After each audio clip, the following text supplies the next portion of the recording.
capítulo 4 e versículo 10. É o quinto livro da Bíblia. Deuteronômio, capítulo 4 e versículo 10. Amém? Enquanto se procuram, encontram. Os que já acharam, podendo orar, fechem os olhos e orem comigo. Senhor, eu já me sinto fortemente abençoado pela oração feita antes desse momento, por todos os hinos, por todas as orações feitas até aqui. Mas eu ainda preciso pedir ao Senhor que o Senhor fale conosco, não aquilo que nós queremos ouvir, mas sim aquilo que nós precisamos escutar. Que o Senhor fale de forma clara, concisa e poderosa. Peço que o Senhor ensine, exorte e edifique. Que nós não saiamos daqui como chegamos, que nós saímos daqui diferentes. Amém. Deuteronômio 4 e 10, que diz: especialmente no dia em que estivestes diante do Senhor teu Deus em Horebe, quando o Senhor me disse: ajunta-me este povo, e farei com que ouçam as minhas palavras, para que aprendam a temer-me todos os dias na terra que viverem, e para que possam ensinar a seus filhos.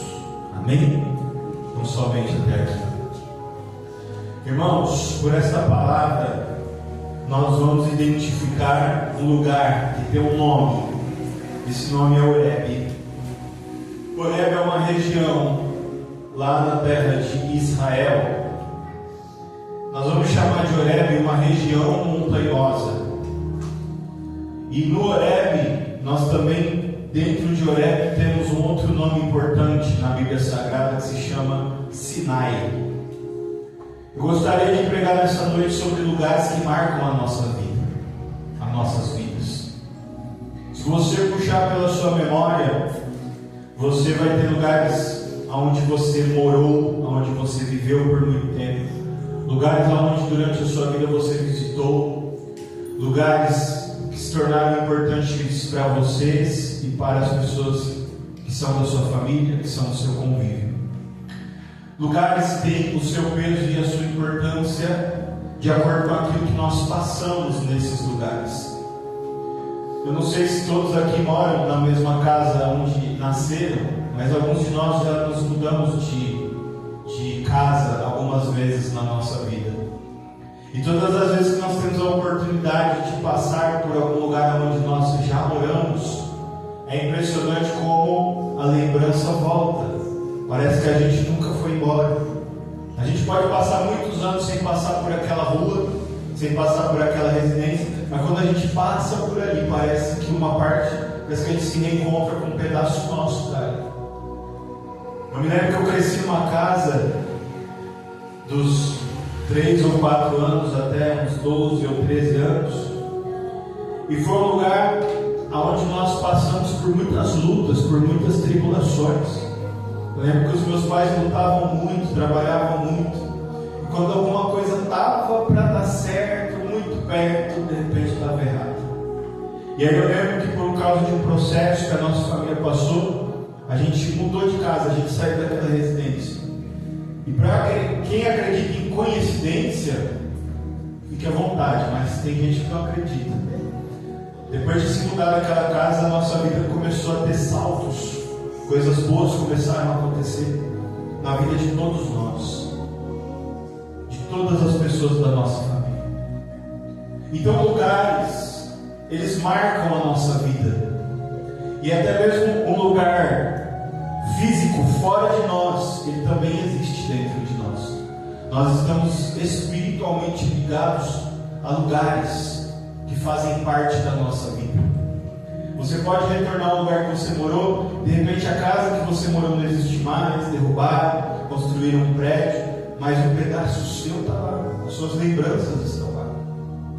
Quando eu falo de Horebe, eu falo de um lugar que é importante para Deus. E quando o Senhor nos leva para Horebe, Ele está nos levando aos lugares que existem dentro de nós, os lugares onde nós nos encontramos com Ele. Nessa primeira residência, eu lembro que o ministério da pregação começou na minha vida ainda criança, Eu lembro de sair daquela casa e voltar para ela, tendo trazido alguma palavra num lugar diferente, tendo tido uma oportunidade, tendo sido batizado com o Espírito Santo, tendo passado por tantas coisas boas no meio daquela provação. Quando o Senhor nos fala sobre Horebe, Ele está falando em lugares onde a nossa vida se tornou difícil, muitas vezes até impossível, onde nós choramos lágrimas de sangue, mas no meio daquele furacão, no meio daquela luta, o Senhor nos encontrou, nós nos encontramos com Ele e algo poderoso aconteceu na nossa vida. E eu arrisco dizer que nós estamos aqui de pé por causa daquela unção que nos alimentou naqueles dias de luta e de provação. Aqueles dias onde nós achamos que não sairíamos deles vivos, mas eis-nos aqui por causa da misericórdia do Senhor. Nós não tínhamos forças para sair daquelas situações. Fossem brigas familiares, desentendimentos com vizinhos, lutas contra enfermidades, lutas contra dificuldades financeiras. E nós tínhamos certeza de que nós não passaríamos mais sequer um dia vivos. Mas o Senhor fez valer as suas palavras na nossa vida. Um versículo como aquele que diz: o choro pode durar uma noite, mas a alegria vem pelo amanhecer. Nem só de pão viverá o homem, mas de toda a palavra que sai da boca de Deus. O rei Davi disse: eu nunca vi um justo ser desamparado, e nem a sua descendência mendigar o pão. Então nós vimos o cumprir de cada uma dessas palavras nas nossas vidas, porque se elas não tivessem se cumprido, nós não estaríamos aqui na noite deste ano. Então eu posso dizer mais um versículo: até aqui nos ajudou o Senhor. Glória a Deus. Um dia um homem de Deus disse isso. Ele olhou para trás e viu a luta que ficou para trás. Ele disse: até aqui nos ajudou o Senhor. Esse homem é Davi. Quando o Senhor traz a nossa memória Horebe, é porque na Bíblia, qual lugar é esse chamado Horebe? A transcrição, a tradução do nome diz: lugar de Deus. Irmãos, nós temos tantos sonhos. Nós queremos que a nossa casa seja de tantas formas diferentes. Cada um tem um jeito de pensar. Talvez nós gostaríamos de estar em tantos lugares diferentes. Mas vamos parar para pensar nessa noite. Como na terra é o lugar de Deus? Aonde é que Ele está? Aonde nós podemos encontrar o nosso Deus aqui na terra? Ora, se Ele se fez homem, se Ele se fez carne para estar entre nós, para que nós pudéssemos aprender com Ele, então aonde está a sua presença nessa terra? Sendo que Ele não tem um corpo. A Bíblia diz que Deus é Espírito.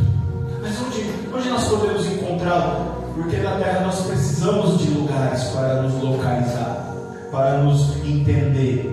Não é assim que funciona com o GPS? A gente usa o GPS para ter uma direção, para saber aonde a gente precisa chegar. A gente até sabe onde a gente precisa chegar, mas muitas vezes a gente não sabe qual é o caminho. Qual é o lugar de Deus? Um dia Salomão construiu um templo, e quando o templo ficou pronto, ele consagrou a Deus, e Deus desceu na terra e falou pela boca dos profetas: esse é o lugar aonde está a minha presença, aonde eu habito, e toda oração que for feita nesse lugar eu vou ouvir, porque eu estou aqui.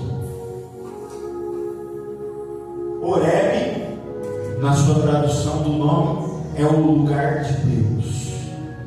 O que aconteceu então em Horebe para que ele se chamasse o lugar de Deus? Foi em Horebe, no Monte Horebe, que também se chama Sinai. Os dois lugares são o mesmo, os dois nomes são dados ao mesmo lugar que Abraão entregou Isaac. Onde está aquela cúpula dourada, uma mesquita islâmica. Foi lá que Abraão entregou Isaac como sacrifício. Só que foi também no Horebe, no lugar de Deus, aonde um homem com uma acusação de homicídio sobre as suas costas saiu errante, sem destino, desesperado, andando, meus irmãos, a ermo pelo deserto. E ele andou dias e noites. Ele andou sem parar.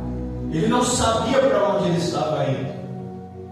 Mas a palavra do Senhor diz que esse homem de longe viu mulheres tirando água de um poço no deserto. Alguém aqui já parou para imaginar qual é a preciosidade de um poço furado no meio do deserto? Um poço em lugar que já tem água é só mais um poço. Mas um poço no deserto, irmão, é algo divino. Aquele homem saiu andando para morrer mesmo, debaixo do sol. Mas de longe ele viu algumas mulheres tirando água. Ele vai chegando devagar, mas antes que ele chegasse, aquelas mulheres começaram a ser importunadas por homens que chegaram ali com seus camelos. Aquele homem, ele estava vivendo um problema grande na vida dele. Porque ele tinha um problema que muitos de nós temos aqui. Ele agia muito por impulso. Alguém aqui é assim? Alguém aqui já se arrependeu de ter falado primeiro e pensado depois? De ter comprado primeiro e feito as contas depois? De ter interferido na luta de alguém e ter refletido sobre isso depois? Eu estou falando sobre alguém que agia por impulso. E talvez nenhum de nós aqui vai ter escapado disso por algumas vezes nas nossas vidas. Talvez não foram muitas vezes, mas o suficiente para ter mudado o curso da tua vida. Esse homem tinha uma acusação de homicídio sobre as suas costas, porque ele agiu por impulso. Ele entrou num problema que não era dele. Glória a Deus. Como a nossa vida muda por a gente entrar em problema que não é nosso. E ele vai fazer de novo. Sabe por quê, irmão? A gente vai falhar quantas vezes forem necessárias para que a gente encontre com o Senhor no meio do deserto da nossa vida. Quantos aqui ouviram isso? Você olha para trás, você esfrega assim no olho, você fala: Jesus, eu fiz de novo. Alguém aqui me acompanha no que eu estou falando? Jesus, eu fiz de novo. Parece o apóstolo Paulo. Meu Deus, o bem que eu quero fazer eu não faço, mas o mal que eu não quero quando eu vejo eu já fiz. Lá vai ele de novo, meu irmão. Ele perdeu tudo que ele tinha, a vida dele virou uma bagunça, mas ele vai fazer de novo. E Deus está lá de cima, ele vai fazer de novo. Ele vê aquelas mulheres sendo importunadas e ele não aguenta ver injustiça. E ele vai para cima daqueles homens. Meu irmão, ele estava fraco, debilitado, andando muitos dias debaixo do sol, sem comer e sem beber. Mas ele estava disposto a entregar a vida dele. E por causa da valentia dele, aqueles homens vão embora. Aquelas mulheres ficam agradecidas, dão para ele água de beber e levam ele para a casa do pai delas. Ele se casa com uma delas. Ele tem um filho. O nome do filho é Gerson. A vida parece que está voltando a ficar menos turbulenta. Mas um dia ele olha para o alto de uma montanha e ele vê uma sarça ardendo. O que era normal, porque com o sol do deserto, o mato da sarça ele pega fogo, porque ele libera uma substância que faz aquele mato pegar fogo. Só que a sarça é um mato seco, que assim que o fogo acende, ela consome rápido e apaga logo. E ele conhecia de deserto. Repita isso comigo. Ele conhecia de deserto. Se tem alguém que conhece de deserto, é você. Porque o meu deserto não é o teu deserto. Alguém ouviu o que eu preguei agora? Cada um tem um deserto. Ou melhor dizer, cada um está enfrentando uma luta que o outro não sabe. E a gente tem uma mania muito feia, sabe o quê? De zombar do deserto do outro. Porque o teu deserto, às vezes, para mim é manancial. Eu tiro de letra, eu resolvo rápido. Mas o meu deserto, que para mim é terrível, que tira o meu sono, que tira o meu apetite, que faz com que eu fique distante da fé, para você não é nada. Quem ouve o que eu estou falando? Aleluia, Jesus.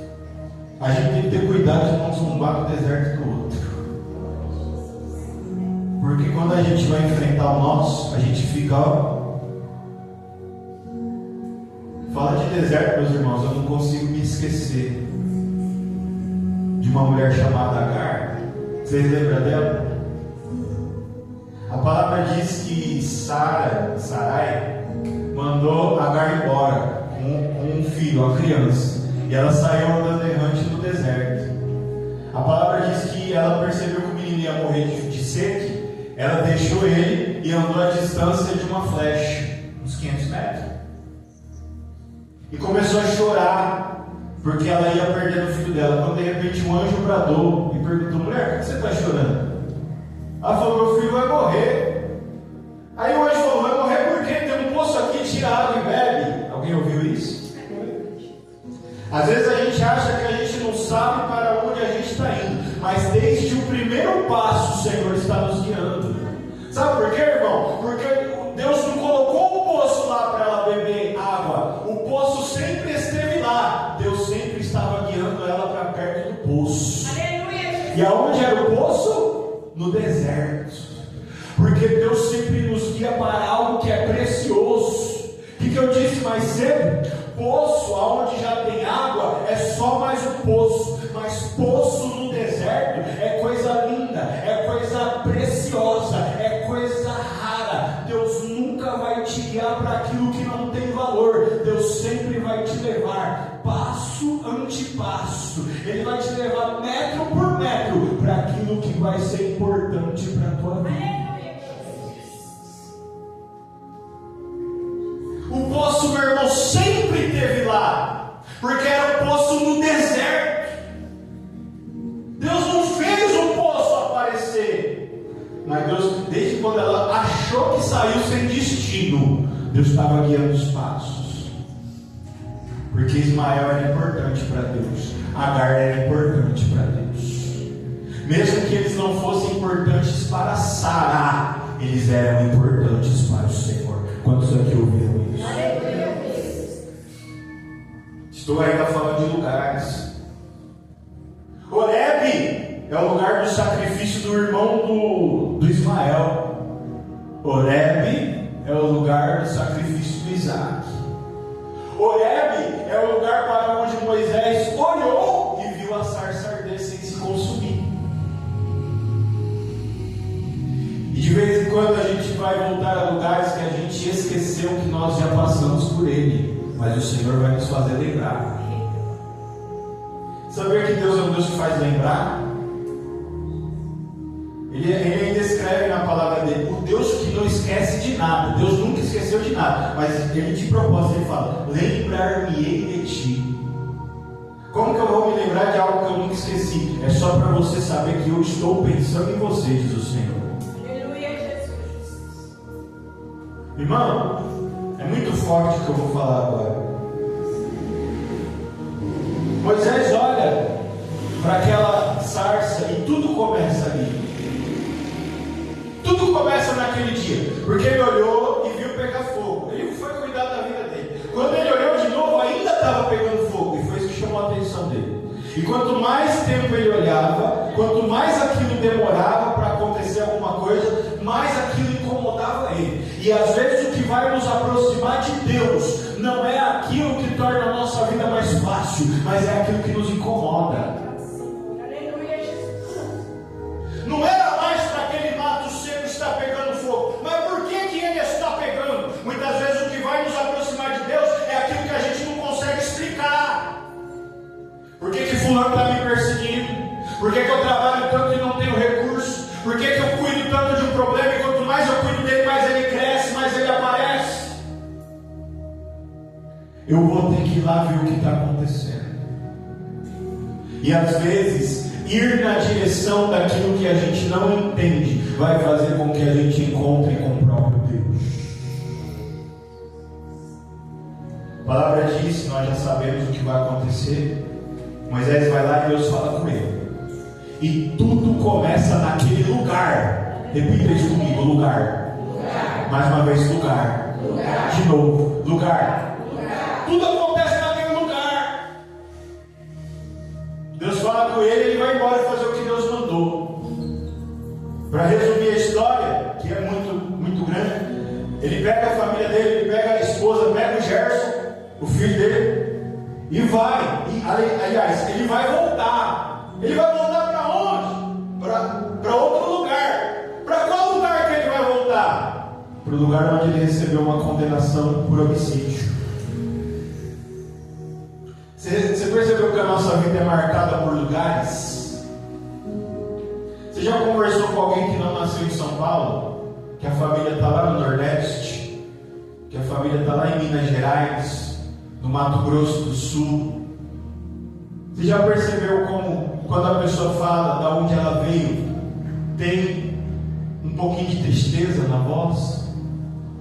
E se acontecer algo com alguém lá, eu não consigo chegar lá muito rápido. A pessoa está aqui, mas o coração está lá. Você já percebeu quanto que você é bem-aventurado de ter todo mundo que você ama perto de você? Moisés, ele estava vivendo com a esposa e com o filho, mas todo mundo que ele amava estava no Egito. A mãe de sangue, a mãe adotiva, o irmão, né? A irmã, Miriam, Arão. Era uma vida dura, uma vida difícil, de filho adotivo. De vez em quando nas pregações que eu prego, eu gosto de lembrar de um desenho, meio velho. Quando eu falo, quase ninguém conhece. É os Sem Floresta. Já ouviu falar desse desenho? Tem uma tartaruguinha que ela fala assim: a minha família é estranha, é torta, mas eu consegui sozinho.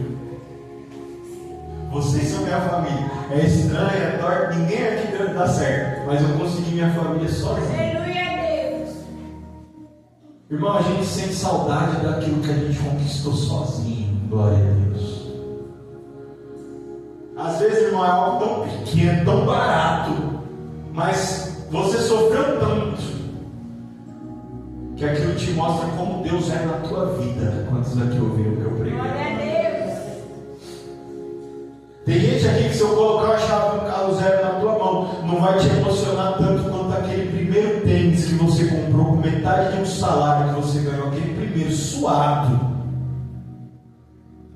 Se não for humilhado, irmão, mais que um pano de chão. Mas você entrou na loja com aquele dinheiro trocado, aquele dinheiro, sabe, amassado, e você pagou aquilo te deu uma noção de poder, uma noção de que vale a pena lutar por alguma coisa.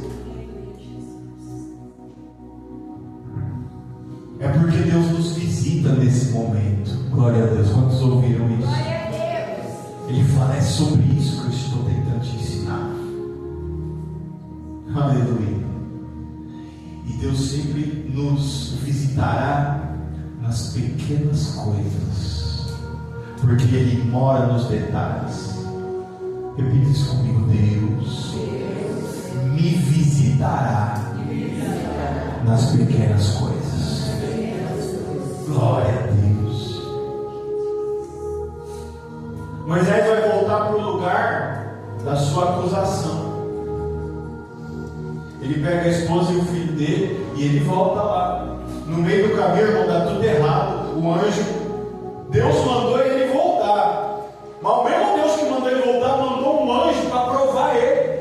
E o anjo tenta matar ele. Irmão, dá para entender isso aqui? Eu estou obedecendo o que Deus mandou. Aí o Deus que eu estou obedecendo manda um anjo para o anjo tentar me matar. Tem gente aqui que está revoltado. Eu estou trabalhando na porta que Deus abriu, eu estou cuidando da família que Deus deu, e eu não deveria estar passando por isso. Você já viu criança mimada? Quando vai confrontar o pai, quando vai confrontar a mãe, o que a criança fala? Eu não pedi para. Não sei não, hein? Se você não sabe quem foi essa criança, talvez eu esteja falando com ela agora. Eu não pedi para nascer. Tem um monte de crente aqui. Ué, mas se eu fosse um pinguns, mas se eu fosse uma qualquer, não estava me tratando desse jeito. Na empresa, se eu fosse um funcionário safado que roubasse, não dava a minha promoção emoção para outro. Todas as vezes que você estiver no caminho da obediência, que você estiver pagando o preço, que você estiver debaixo da vontade de Deus, o próprio Deus manda que eu te diga: toda vara que não dá fruto eu corto, mas aquela que dá fruto eu limpo, para ela dar mais fruto ainda do que o que ela já está dando. Aleluia. Irmãos, a gente cantou um hino aqui, ó. Tua voz me chama sobre as águas. Aqueles homens estavam em um barco, eles sabiam que eles iam morrer. Só que eles estavam numa situação de morte. Eles entraram numa tempestade onde as ondas davam no barco, que parecia que o barco ia quebrar no meio. Sabe por que eles estavam nessa situação? Porque eles obedeceram Jesus. Quando Jesus disse: entrem no barco e atravessem o mar, porque eu encontro vocês lá do outro lado. Alguém aqui ouviu o que eu preguei? Ou você está distraído? Eles estavam passando por um dos piores momentos da vida deles, porque eles estavam obedecendo a voz de Jesus. Moisés quase foi morto pela mão de um anjo, porque ele estava obedecendo a voz de Deus. Você quer facilidade? Você quer largueza de caminho? Você quer que ninguém te incomode? Então vá para o caminho da perdição, porque a palavra do Senhor diz: estreito é o caminho e estreita é a porta que conduz à salvação. Você chora lágrimas de sangue, você fica sozinho, só por fazer aquilo que Deus quer que você faça da sua vida. O anjo quase mata Moisés. A mulher dele que estava com ele deu uma ideia, falou, circuncidou lá Moisés no meio do deserto mesmo, para aplacar a ira do anjo. E Moisés volta para o Egito. E aí vamos resumir a história. Ele tira o povo do Egito, quase 3 milhões de pessoas, com ouro e com prata. Não se engane, aquelas pessoas eram escravas lá dentro, mas Deus tira elas cheias de ouro e de prata. E Moisés começa a andar com aquele povo pelo deserto. Eles têm um destino, mas a falta de obediência, a falta de fé daquelas pessoas faz com que uma trajetória de 2 anos vire 40. De quem eu disse que era a falta de fé? Era de Moisés? Era das pessoas que ele foi salvar. Irmão, você já ouviu falar em boletim de ocorrência? Aquele que a gente faz na polícia? Tem um palavreado que eu vou pedir licença para falar aqui nessa noite, mas que vai fazer a gente entender bem do que eu estou falando. Às vezes a gente entra, e eu comecei aqui falando disso e eu vou encerrar falando disso. Às vezes a gente entra no BO de outras pessoas. Entendeu aqui o que eu falei ou não? Ué, mas Moisés falhou? Segundo a palavra, não. Moisés pisou na bola, teve falta de fé, falhou com Deus? Não. Mas ele também não foi abençoado como era o plano de Deus para a vida dele, por causa das outras pessoas. Cuidado para a falta de compromisso do ambiente onde você está inserido não impeça que Deus faça tudo o que Ele quer fazer na tua vida. Quantos aqui ouviram o que eu falei? Dá para entender Moisés. Ele foi um filho adotivo. Ele teve que fugir de uma sentença de morte. Então se tornou muito difícil para Moisés abrir mão de qualquer coisa. Tanto é que quando Deus foi falar para ele, deixa, Deus falou para ele: eu vou matar todo mundo e eu vou fazer uma geração nova a partir de você. Moisés falou: meu Deus, de novo, eu já não consegui ser criado pela minha mãe. A minha família adotiva eu tive que abandonar por causa dos meus impulsos. Agora, essas pessoas que o Senhor me usou para tirar do Egito, o Senhor vai tirar de mim de novo? Deixa eles vivos. tem misericórdia deles. Ele abriu mão da vitória dele por causa daquelas pessoas que não queriam nada com Deus. Fica aqui uma lição. Eu não estou aqui falando que Moisés é isso, que Moisés é aquilo. Eu estou falando apenas que nós precisamos aprender com as lições que estão à nossa volta. Quando você vê alguém errando, meu irmão, não zombe, nem diminua essa pessoa, mas aprenda com o erro dela. Veja as consequências que estão acontecendo com ela e enxergue que Deus está tendo misericórdia e mostrando para que você não tome o mesmo caminho que ela tomou. Porque quando ela tomou aquele caminho, ela também pensou que ia dar tudo certo, mas no final deu tudo errado. Aleluia, Deus. Glória a Deus. A palavra do Senhor diz que Horebe vai se tornar importante mais uma vez na vida de Moisés. Deus mandou dizer aqui nessa noite: você não perde por esperar, mas no lugar aonde você esteve em humilhação, eu vou te levar lá de novo, mas dessa vez vai ser diferente, diz o Senhor dos Exércitos. Eu acho que eu falei isso aqui, não sei se foi na semana passada ou na semana retrasada. Jacó chamou um lugar de Betel. Ele vai voltar nesse lugar e chamar de Peniel, sem nem saber que estava voltando no mesmo lugar. Só que ele passou a primeira vez sozinho, sem família, fugindo do irmão. Agora ele volta abençoado, cheio de filho, e Deus vai revestir ele da glória para mudar o nome dele lá. Horebe vai se tornar importante de novo na vida de Moisés. Porque todo mundo estava duvidando que Deus era na vida de Moisés. E aí Deus dá uma ordem para Moisés: traz esse povo no pé desse monte, porque eu vou mostrar a minha glória para eles. 3 milhões de pessoas. Moisés reúne, nós estamos falando do versículo 10. Moisés reúne aquelas pessoas no pé daquele monte. E ele fala: vocês vão ver Deus como eu vejo. Ele vai falar com vocês como Ele fala comigo. A palavra do Senhor diz que o céu fechou, irmão, e o dia ficou escuro como a noite. Eu quero falar algo importante para você aqui nessa noite.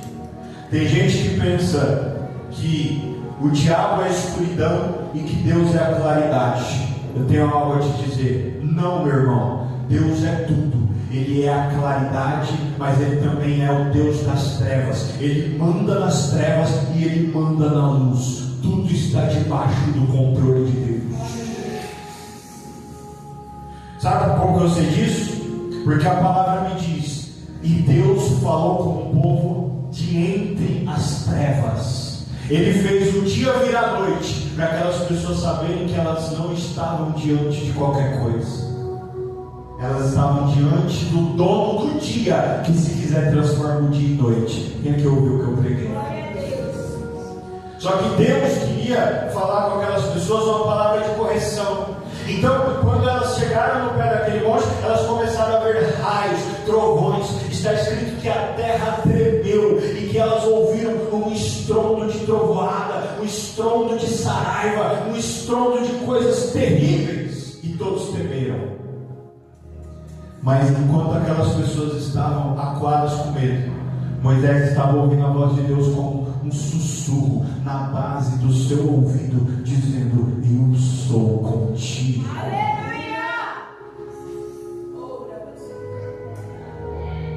Quem sabe naquele momento, e eu estou apoiado na Bíblia Sagrada, Moisés estava no monte onde Deus chamou ele pela primeira vez, e agora ele volta lá para ser exaltado pelo mesmo Deus. E quem sabe ele lembrou: eita, aqui é o lugar onde Deus me mostrou aquele mato pegando fogo. E para mim foi o suficiente para mim crer que Ele é o Deus dos deuses. Irmão, sabe por que Deus te chamou? Porque não precisou de muito para que você cresça que Ele estava te chamando.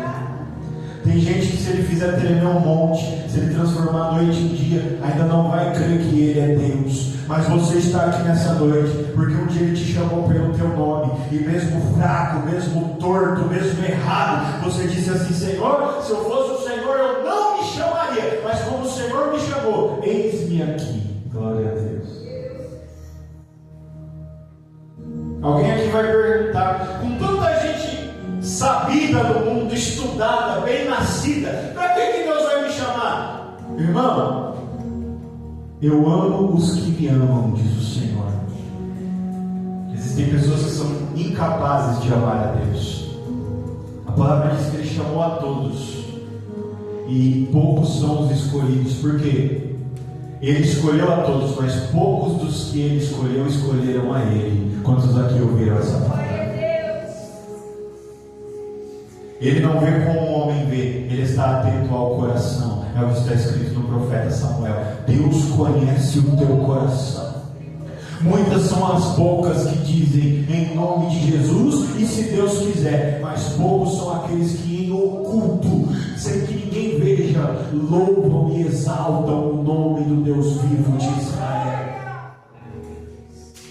E Ele diz: eu tenho contado os fios de cabelo da vossa cabeça, eu vos conheço para vos dar o galardão que tem no meu coração para ti, diz o Senhor. Eu vos darei o desejo do vosso coração.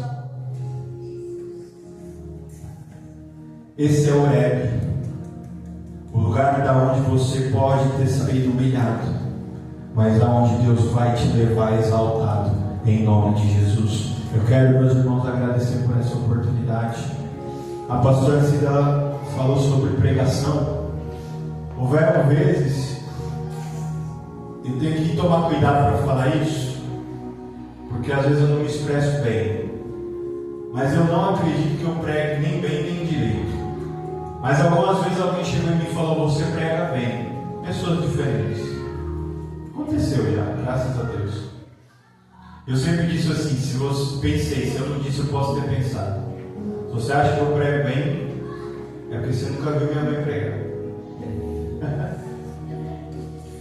Eu cresci vendo minha mãe pregar, irmão. Eu lembro que eu era criança e eu ficava olhando assim, e todo mundo olhando para ela.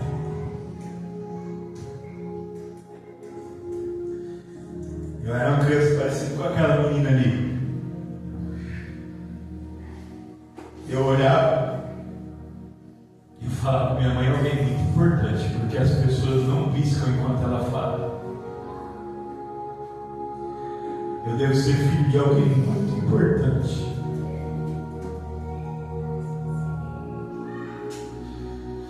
Isso fez, meus irmãos, com que o diabo nunca conseguisse me enganar com bebida, com prostituição. Porque um dia o pastor Cida pagou o preço para que o diabo não tivesse acesso à minha vida, nem à vida do meu irmão. Sabe por que o Espírito Santo me leva a falar isso nessa noite? Porque Deus sabe que eu não falaria. Porque o preço que você está pagando é para que o diabo não consiga chegar perto de alguém. O mesmo Satanás que talvez destruiu a tua vida, que talvez destruiu a vida da tua família, paga esse preço, porque alguém está sendo protegido pela tua vida, alguém está sendo protegido pelo teu ministério, alguém está sendo protegido pelas tuas orações. Existe uma maldição hereditária que está sendo cortada, que está sendo quebrada na tua vida. Eu estou profetizando isso. A família da pastora, irmãos, foi marcada por vício de bebida alcoólica, de violência. Mas ela disse: na minha vida e na vida da minha família não. O Senhor está olhando para alguém agora e está dizendo: se você tiver coragem, não é campanha que quebra a maldição hereditária, é decisão, é atitude, é quem quer pagar o preço. Moisés falou assim: ó, da minha vida em diante, se depender de mim, ninguém mais vai pagar esse preço. Deus está te chamando como Moisés nessa noite. E é nessa pequena igreja. Eu acredito no Deus que está nos grandes altares, nas grandes igrejas.